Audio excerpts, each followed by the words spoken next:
Bog Panda. Hi, everybody, and welcome back to Bog Panda. I am Kelly at KELLYTHUL on Twitter and Instagram. And I am Dr. Mike at Official Pagan on everything. And make sure you guys like, subscribe, leave a comment, check out our merch store. Good timing, sir. Appreciate it. I do what I can. I try and give back. You're a giver, that's for sure. So tonight, because you just can't get enough news about Couchcades, we're coming back and revisiting the topic of the do you really need this or not kind of platform. But there's another version out. Yes. And this one is Atari branded.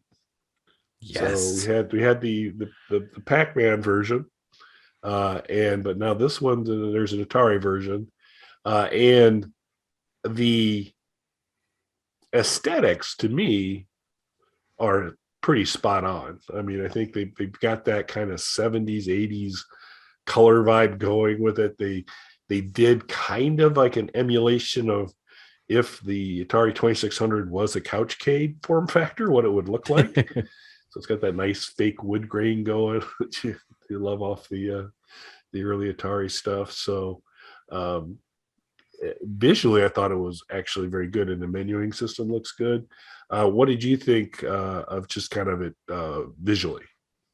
So visually, it looks interesting. I am so far with these two because at the end of our little chat about the Pac-Man one, I was curious to see if they would come out with more of these, what the branding on that would be. Looking at both of these so far, I do think visually, aesthetically, these are very pleasing looking units to me.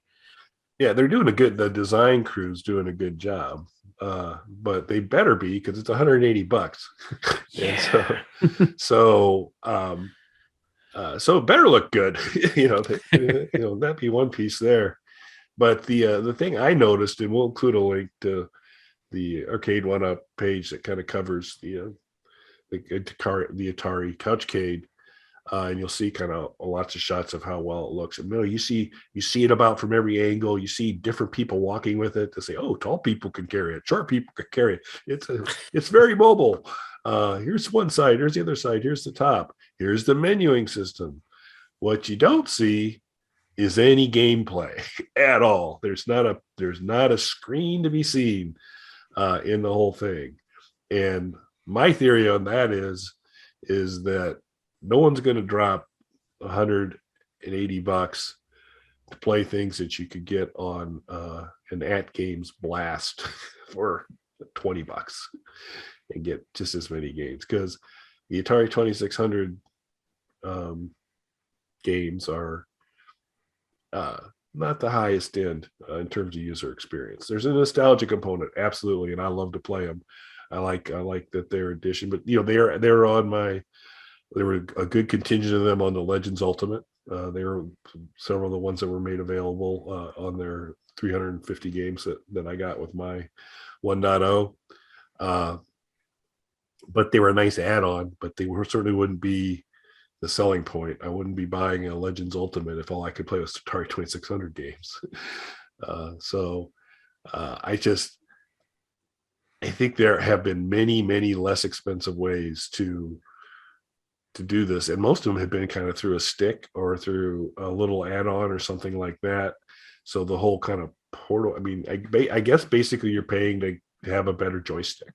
What are your thoughts? So kind of the same thing. So aesthetically, I do think this looks good. Game wise, I'm even less interested in this one than the Pac-Man one because I already have all these games in other ways to play them. And if you want to talk about a better joystick element of it, that's true. But then the Atari Fight Stick, which comes with all of these games and many, many, many more for just a slightly higher price point at something that's gigantic, but super high end. And if you don't want to go with that higher price point, Micro Center has other Atari branded products that come with all these games as well. You can get the Atari branded Raspberry Pi, which has like 100 games on it or something like that. Yeah, and this is not going to come with anywhere close to those numbers. And no. And so it's just, I mean, I think they're banking a lot on that. That's a form factor that people will like and say, And oh they're right look, there. I do like the form factor, but beyond that, this is even less interesting to me when things like the fight stick exist. yeah. I think I hadn't thought about that, but that's a really good point because if you're going to make the, not insubstantial investment to get this, you might as well get something that you can do a lot with.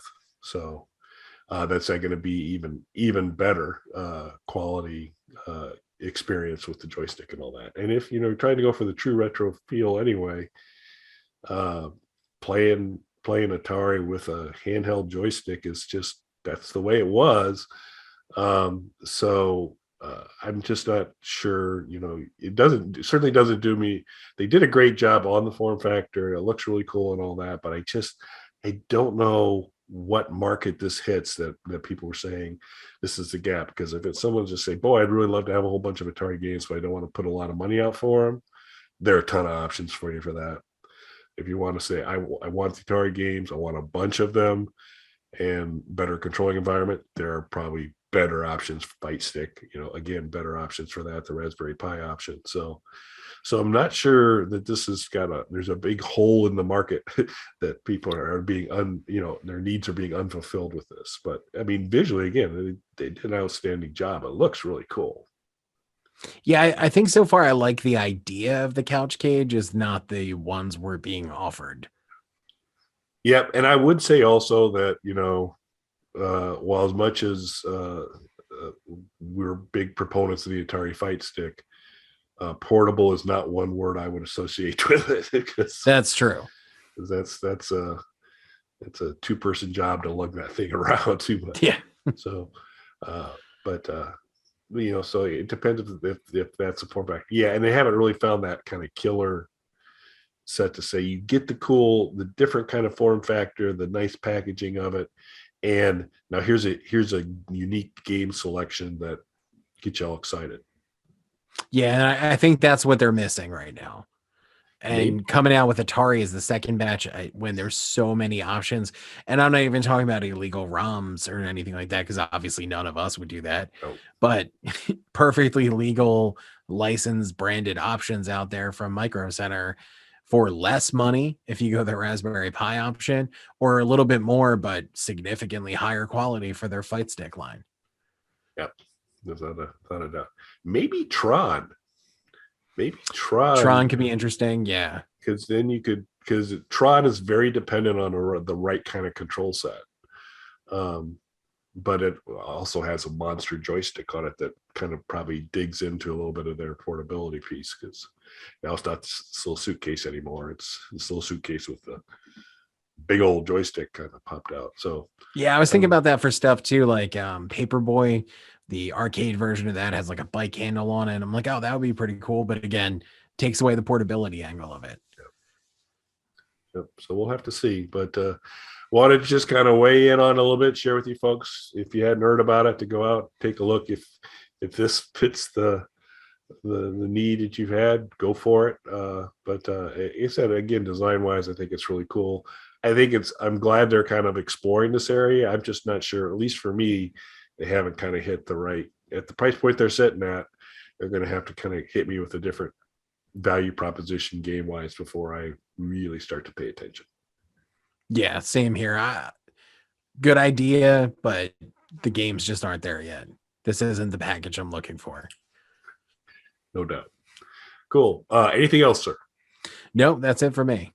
Cool. Well, as Mike mentioned at the beginning, we'd really appreciate it if you'd subscribe, if give things a like if they feel they deserve it.